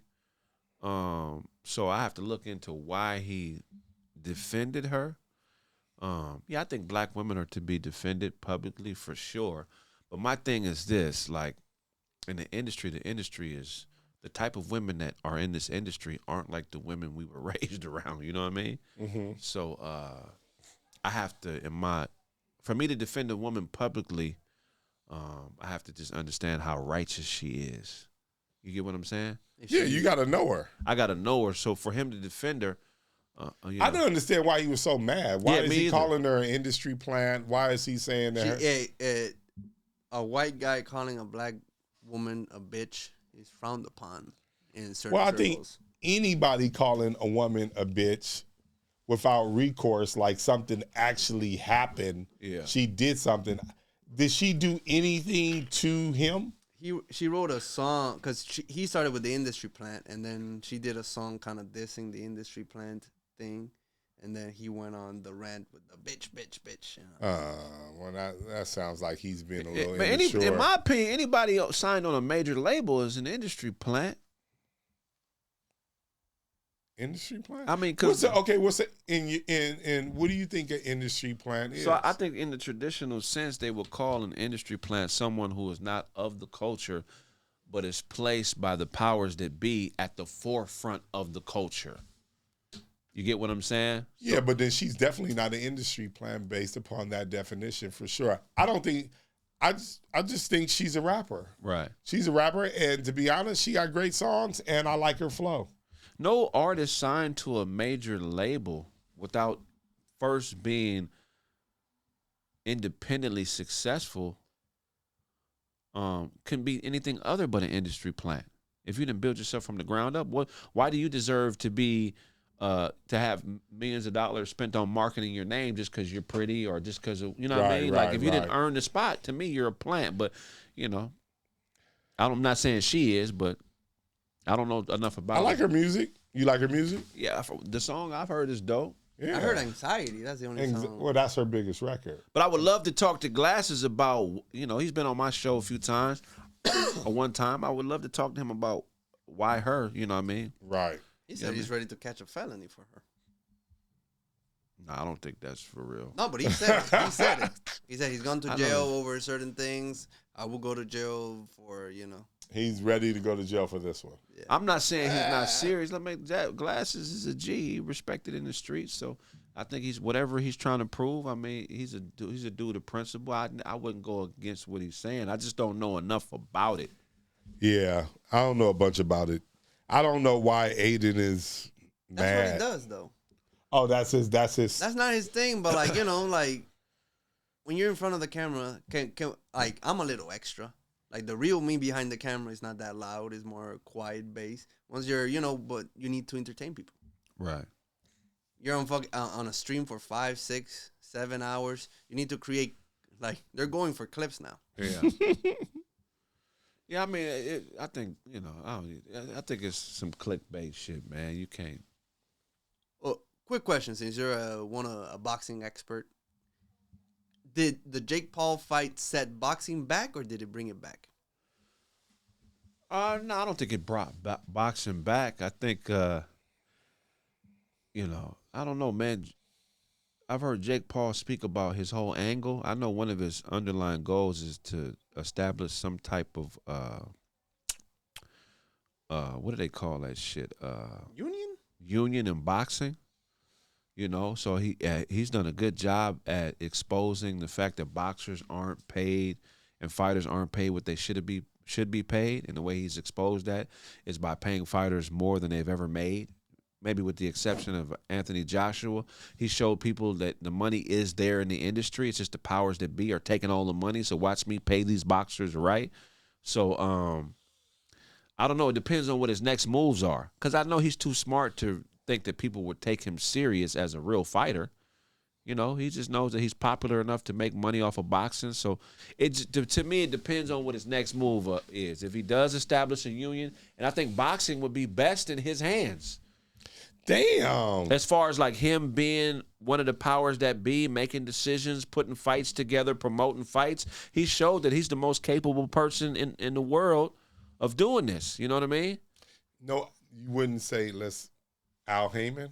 Al Heyman is dope. I mean, Al Heyman is dope, but he's paying fighters more than they've ever made. So he's basically taking the middleman out of boxing. He definitely has taken the middleman out of boxers.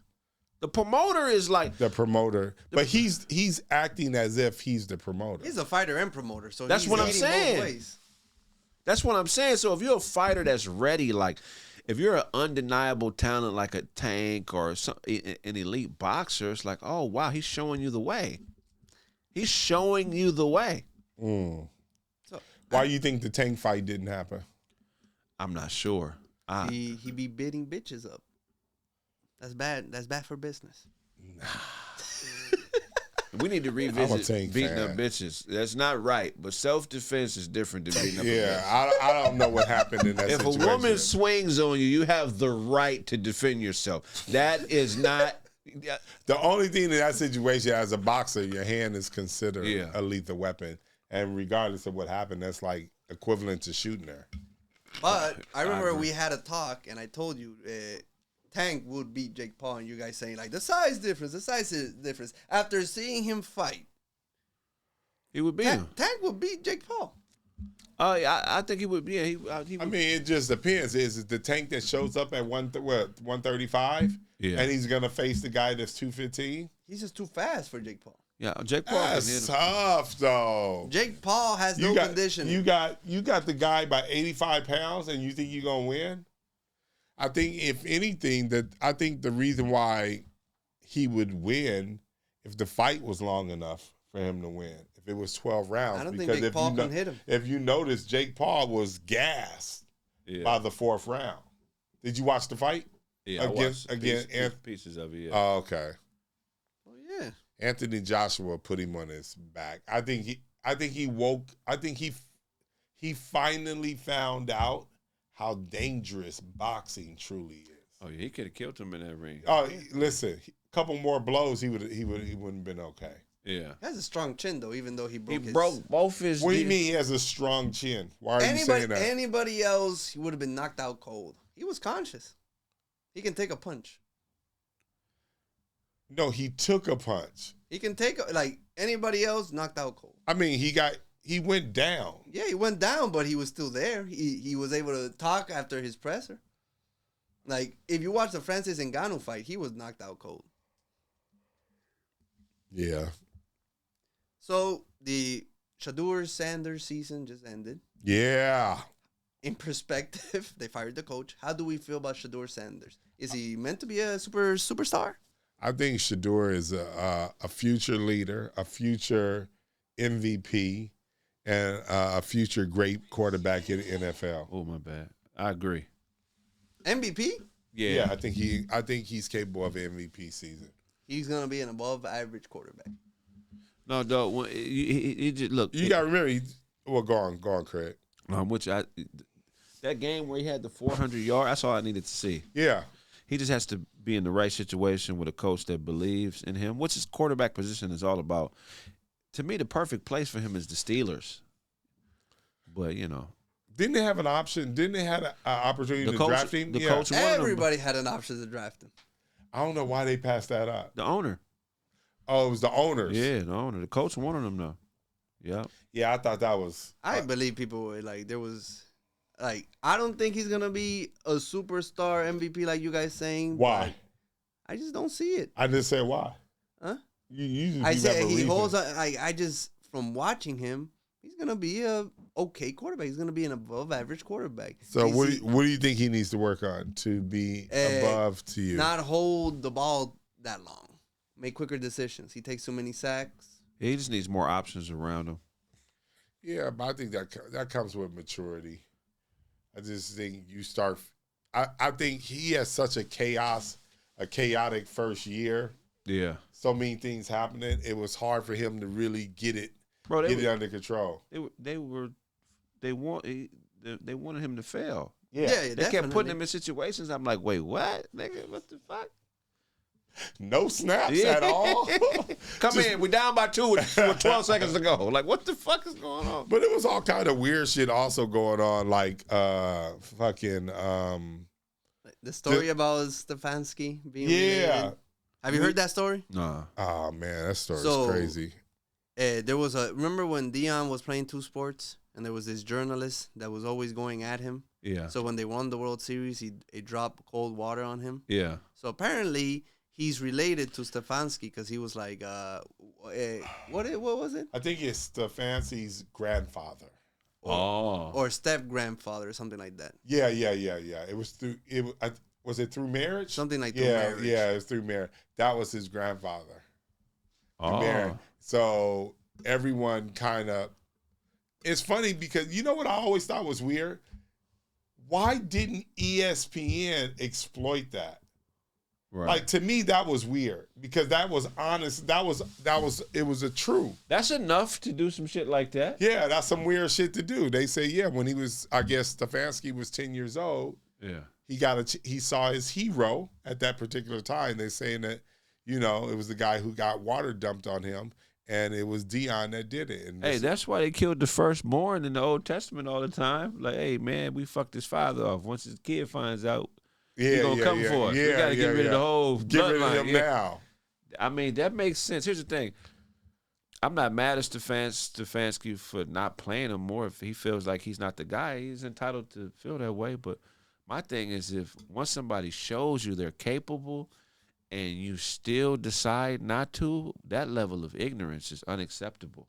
Right. That's so you mean to tell me that no matter what I do, you don't fuck with me, even if I overexceed the expectations and do my part? Like, those type of people, can't have them around. You're fired. So you think he's going to be an average player? No. Above average. Above average is not going to be a MVP. Okay. Now, I know that if I'm wrong, I'm going to mention it. No, you're like, that yeah. And other personalities that really be attacking people that don't fully believe in Shedeur Sanders. They'll remain nameless, just in case. It's a lot of people.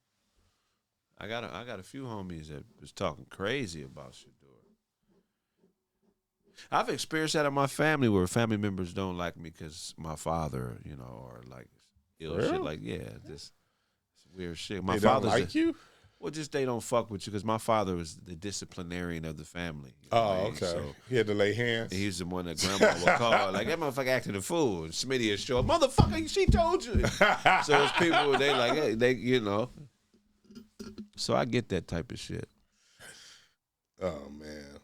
So, in closing, do you have any New Year's resolutions? Oh, yeah. Let's hear it. Oh, man, shit, I don't know. I got some goals and stuff that I want, finish a few things I want to finish. Man, I just want to keep having fun, you know what I mean? Keep having fun, grow, and get better at everything I'm doing, and just grow as a person. That's it. That's all. Help my son get to where he needs to be. And, New Year's resolution, man, just have fun, grow, get better. That's it. Yours? For me, definitely, probably my main companies having issues, try to figure out and solve those problems there.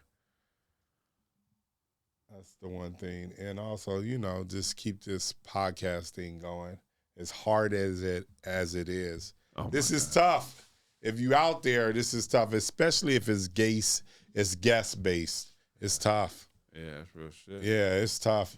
And even if it's not guest based, you have to deal with personalities. Yeah, it's tough. Yep. That shit is, man. Yeah. Before we get out of here, did y'all see the one thing that I saw? And I don't know if it's true because there's so much bullshit on the internet. You be falling for AI all the time. Yeah, I definitely could trick me. But did you see the one thing about the Simpsons? They predicted when Donald Trump is gonna die. No, I haven't seen it, but I heard about it. Yeah, it's coming up. Maybe someone can look it up and see when. I think it comes up this month. Wow, yeah. I think it's like the 16th or something. Can someone look it up? Yeah. Yeah. And, unfortunately, the Simpsons aren't ever wrong. Sometimes they are. What are they saying?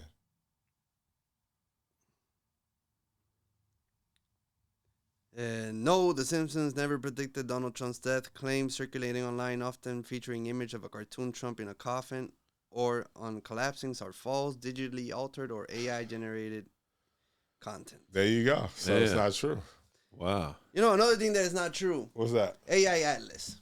It's fucking January now. What happened? I told you that shit was fucking nonsense. There's always nonsense with this fucking... like aliens are coming, that's not gonna happen. It's funny that you mentioned that because Billy Carson may be in tomorrow, so you could ask him if it's true or not. That's great. Thank you for letting me know. Yeah. So when Billy comes in, I'll be quick to point that out to you. It's horseshit. Yeah. No, it's not horseshit. It's just they're not coming. They're not coming. No, they weren't supposed to actually enter Earth. It was just supposed to enter Earth's atmosphere. And then what? And then keep going. And then just leave? No one said that they were coming to Earth. Okay. So what? I apologize, Billy. I didn't read up on it. I didn't read on it. They were just supposed to pass by Earth. That's what I thought. I thought they were coming, landing. No one said they were doing that. Nobody said they were just passing by. Yeah. You heard about AI Atlas? No. A1.